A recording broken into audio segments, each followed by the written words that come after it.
Hello, and welcome again to another do-it-yourself workshop. Due to the large number of viewers, we are currently experiencing technical difficulties. Please stand by.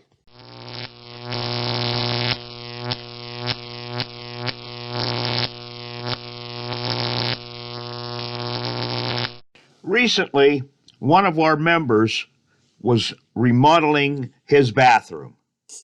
Working alone, he had removed the flooring in the room. While stepping from floor joist to floor joist, as seen here, he missed a step and went crashing through the joists, through the ceiling below. Fortunately for him, he sustained only minor injuries. He contacted the do-it-yourself workshop, and members were more than happy to come out and finish this job for him.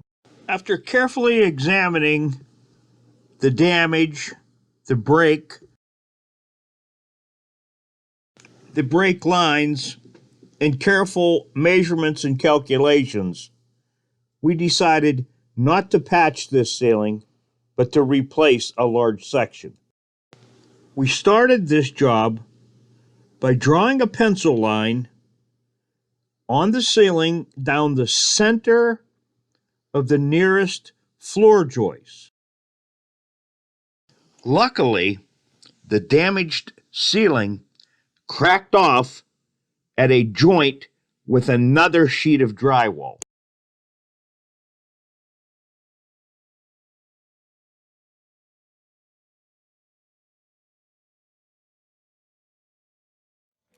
With a sharp utility knife, we will now cut on the line that was previously drawn, which is on center of the floor joist. We also extended the joint between the two ceiling drywall panels and will also cut away additional material. This will be a slow, gentle process of scoring the ceiling and cracking off pieces until we achieve the shape that we need. All right. Things are proceeding well.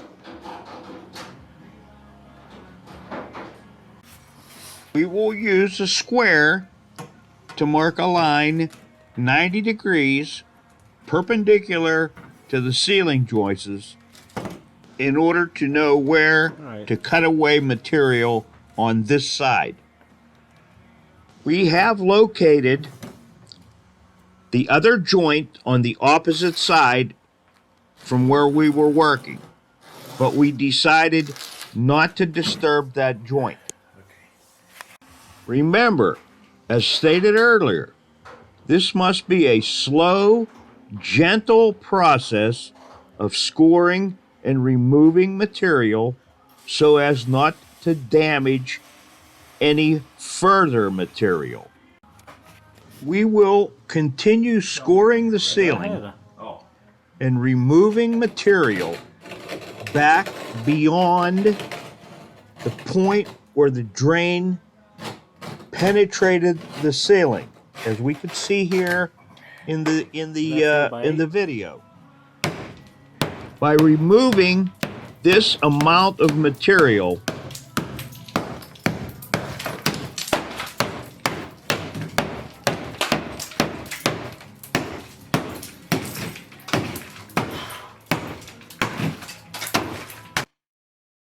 we have now nearly encompassed the entire damaged area. We discussed with the homeowner of stopping short of the second joint between the drywall sections. He gave us permission to snap off at the second joint, as seen here. Our opening is now 4 foot across, which is the ideal width to match a new sheet of drywall.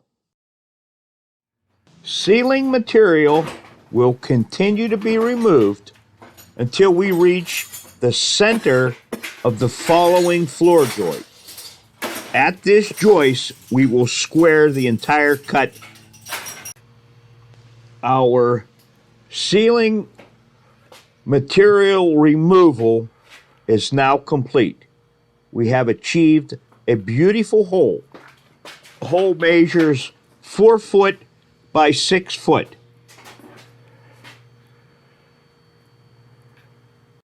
Due to blunt trauma force, when the man fell through the joists, the area around our cut must be reinforced to support the existing ceiling. Seen here are blunt force trauma cracks. These short blocks of 2x4 will be added within the floor joists at a specific distance. When a cap board is added to the short blocks, we will be on center between the old and the new ceiling pieces. One side of the support platform has been completed, and this should explain what is happening. We now have a solid wood platform to anchor and support the old ceiling and the additional new ceiling. When the existing ceiling was finished with sheets of drywall, a top coat of plaster, hard coat, was applied with swirl patterns. The plastered swirl lines must now be sanded smooth around the perimeter of our work area. Okay.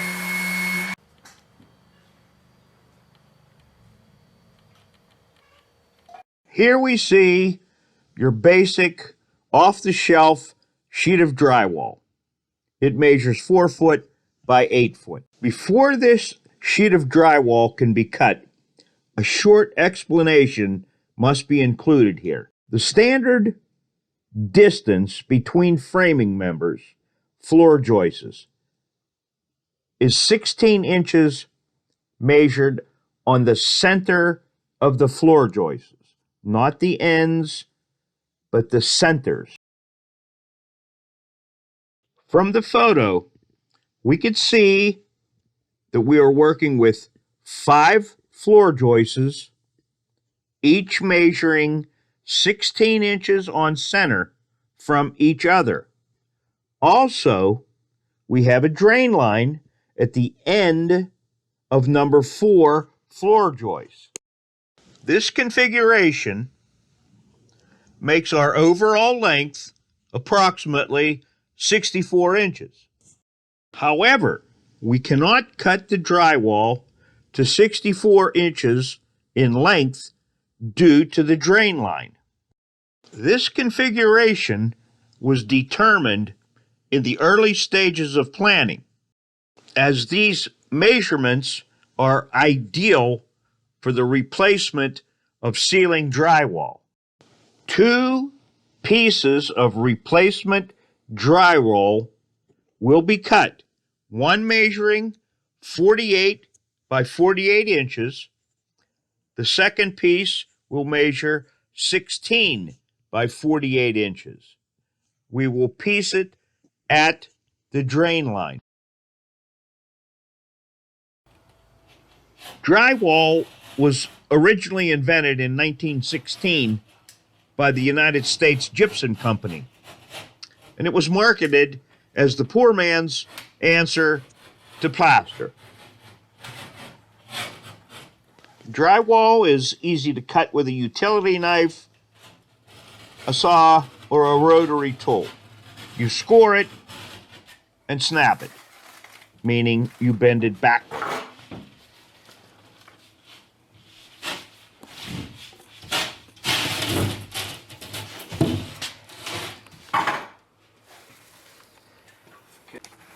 Once snapped, you get on the opposite side of the sheet and cut through the paper on the back side, separating the pieces.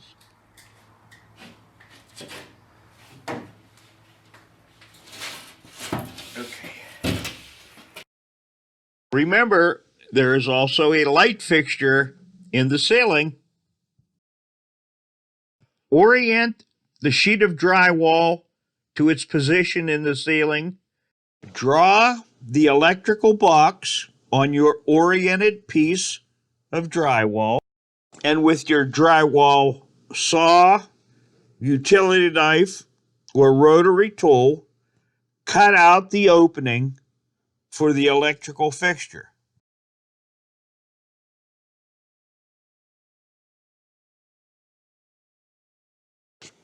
There's still one thing missing, and who can spot it?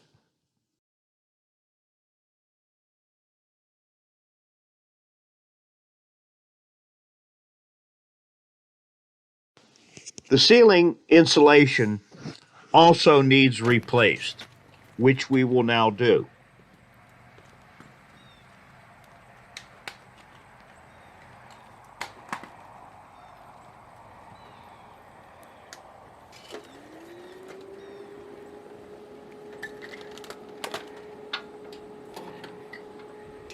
To cut insulation, it's best to wear gloves, a respirator, and cut with a sharp pair of scissors. You will notice when working with rolled insulation, it will start to plump up. Lightly pack it into your opening, as seen.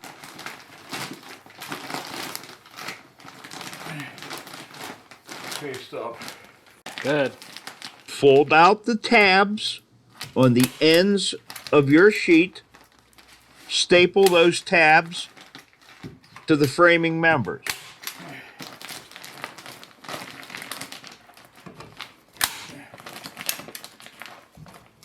That's good. You get the idea. Installing rolled insulation is a fairly simple job, and you should end up with something similar to this. Remember the wood 2x4 blocks, the wood platforms that we added earlier. We must now stabilize the old ceiling by anchoring it to these wooden blocks. Gently drill holes less than 1/8 of an inch in diameter in the old drywall ceiling. Anchor the old ceiling with drywall screws, drywall nails, but do it gently. With our 4-foot by 4-foot replacement sheet of drywall, we can now install it. Wiggle jiggle the sheet into position. Drywall screws will be used to anchor this section.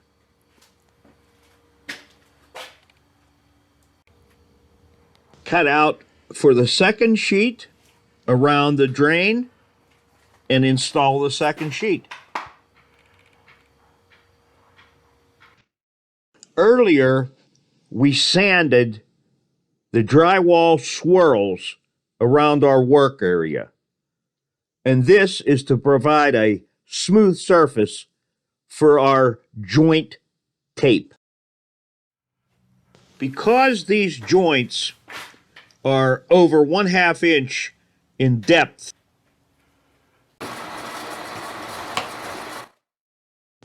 I mixed a batch of non-shrinking filler material, which I will now apply, forcing it into the cracks.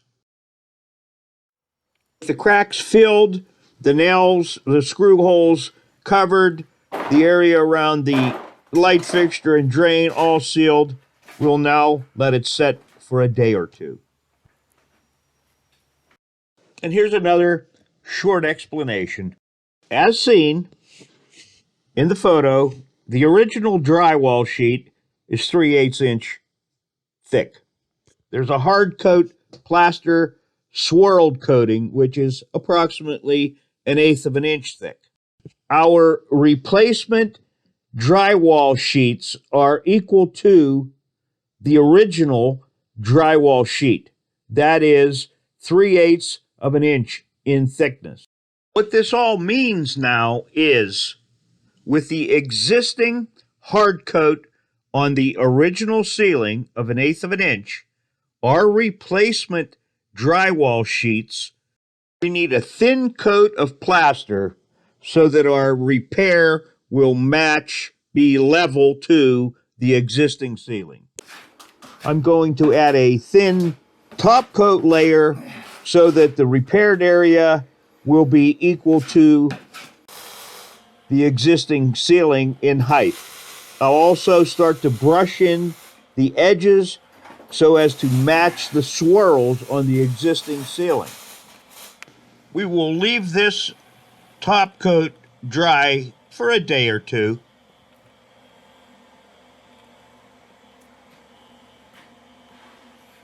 And finally, in a very low light condition, I will apply joint compound, a very thin layer of joint compound, which I will add the swirls to.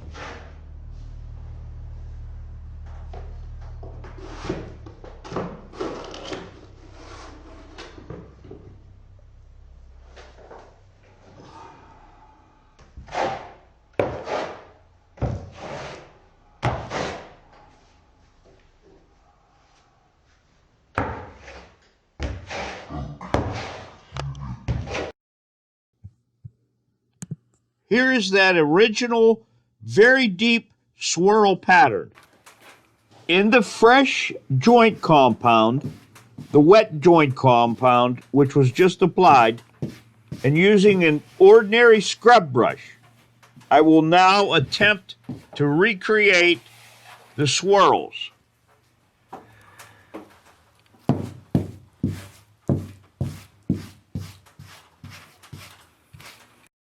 And here is the finished product.